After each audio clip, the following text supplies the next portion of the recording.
Ever get a game recommended to you by a friend that you've never heard of before, one that is completely up your alley, and you just get fully immersed in it for weeks? That's been my experience with Hades, developed by Supergiant Games. After 25 hours and 41 escape attempts, I have officially gotten credits to roll. My name is Kai, welcome to Awesomazing. Let's talk about Hades.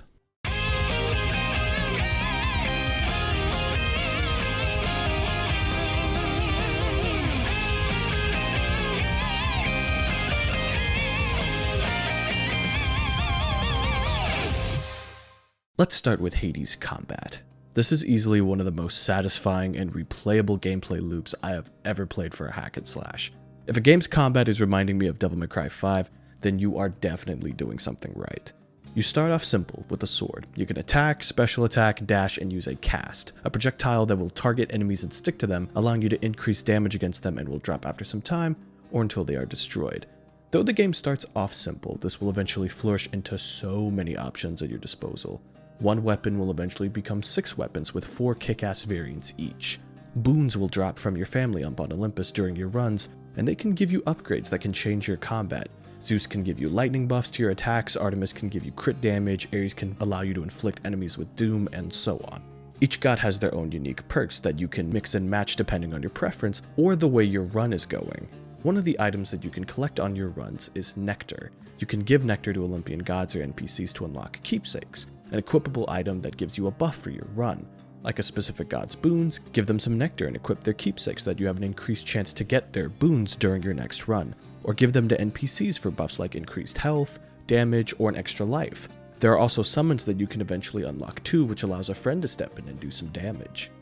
During runs, you can get other upgrades too, like Daedalus hammers, which gives a buff to the weapon you are using for your current escape attempt. And there are so many types of items that you will accumulate over your various runs to boost your current and especially future attempts. Coins that you collect during an escape attempt can be spent at Charon's shop for boons, health, items, and more. Darkness can be used at your mirror in your room where you can give yourself incremental upgrades that will stack up over time. Gemstones you collect can be taken to the house contractor where you can add healing pools between your runs, keepsake switch between floors of hell, or some decorations in the House of Hades because Supergiant said this game is kick-ass already, so let's add a touch of interior design and dating simulator too because we can. Hell, they added a fishing activity you have a chance to do during runs that just gives you free items when you get back home. They added a fishing component that is cute and worth your time. You see these accolades? Things like this is why. It's the little things in Hades that add up to flesh out the whole experience.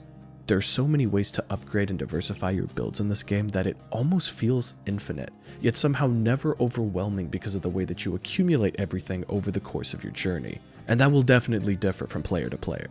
You constantly are improving in Hades. Even when a run doesn't go your way at all, no run ever feels wasted because you constantly are earning items and experience to build yourself up for the next encounter.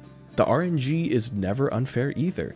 Even when you may not get what you want during a run, you can still make a Hail Mary comeback if you play your cards right, or maximize the run for items if you know you're going to die early.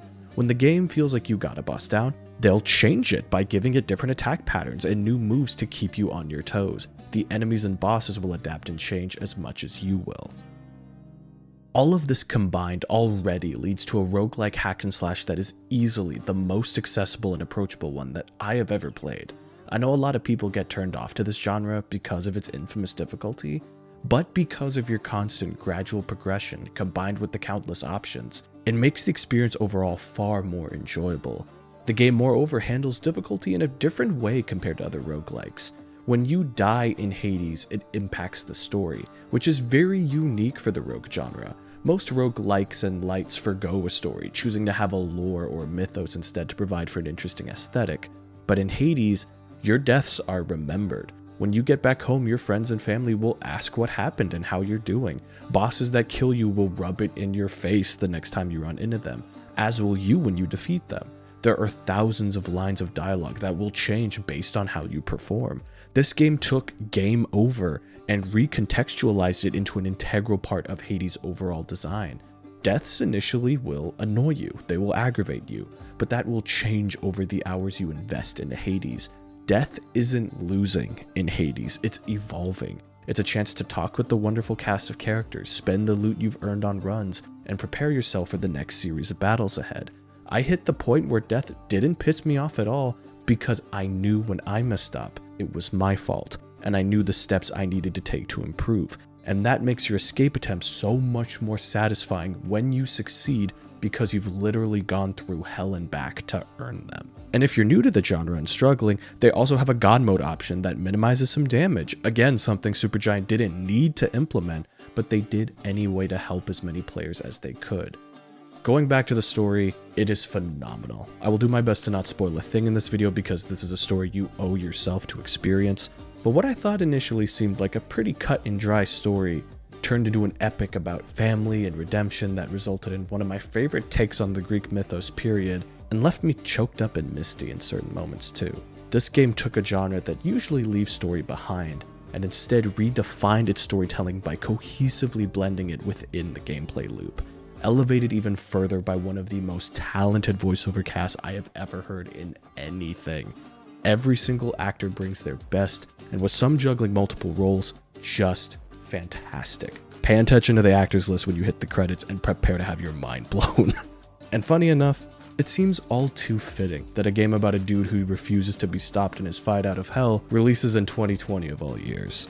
I'm really glad it did though, because this title definitely provides the catharsis you think it would. The soundtrack, like the rest of the game, is outstanding. Darren Korb, aka voice actor for Zagreus, already has composed some magnificent soundtracks over his decade at Supergiant, but this game is on another level. You've been hearing the music in the background of this video, you know how good it is at this point. The score covers pretty much every genre of rock, uses so many beautiful instruments and musicians, and has some of the best duets I've ever heard in my life. Do I need to talk about the graphics? You've been watching the video. It's beautiful. Levels, character models, enemies, everything just looks so sexy. This game oozes its style. And there are so many other things I haven't even mentioned, like other types of upgrades and items to unlock. How there's a difficulty system called the Pact of Punishment, unlocked after your first successful escape attempt that ramps up the difficulty with kick-ass rewards. How there's an epilogue I haven't even found yet, and countless story beats I still have to explore. There are hundreds of hours left, and I've only scratched the surface. My journey with Hades is far from over, and that feels good in the absolute best way possible. And all of this hits so much harder with the fact that throughout my experience, I have not had a single bug, glitch, or crash while playing Hades. Not one. This game used early access properly. Hades and Risk of Rain 2 should be the platinum standard for how a studio does early access. Both of these titles kept these games in early access for over a year, collecting feedback and evolving the game, and didn't push the 1.0 release until it was ready. And it shows. This game deserves the critical acclaim it has. It deserves the Game Awards it will inevitably win in a few hours. And all of what I just said is packaged in a game that is $25. I paid $20 on a sale. In an age where every game has to be stuffed to the brim with microtransactions, battle passes, season passes, and higher prices now, this game comes along and says we're going to outdo all of you and give some of the best value of any video game. It's just clear that the team at Supergiant was passionate about this game. They wanted to make this game, and you can see their hearts and souls poured into every nook and cranny. I made Awesomazing because I wanted to take the video essay format and use it as an outlet to talk about the things I love and why. Awesomazing is a love letter to the projects that are worked on by people where the passion is so clear. And Supergiant's passion for Hades is so evident from the moment you start this game. And if you want to learn more about how Supergiant made this game and its early access journey, there's a phenomenal YouTuber named NoClip who's doing a still going documentary series showing the process of how Hades came to be what it is. If you love game design and want to learn more, I cannot recommend this series or this channel enough. I'll link it in the description and at the end of the video. Hades represents Awesomazing in every way imaginable, and because of that, it will be the first video game to earn the highest ranking I can give. I am giving Hades an S rank. Hades isn't just my favorite game in its genre, it isn't just my game of the year. Hades is one of the greatest video games I have ever played, and I just gave you all my reasons for why.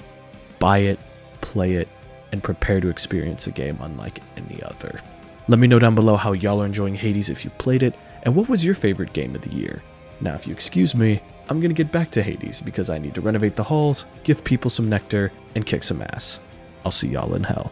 Thank you for watching, stay safe, happy holidays, and have a blessed day.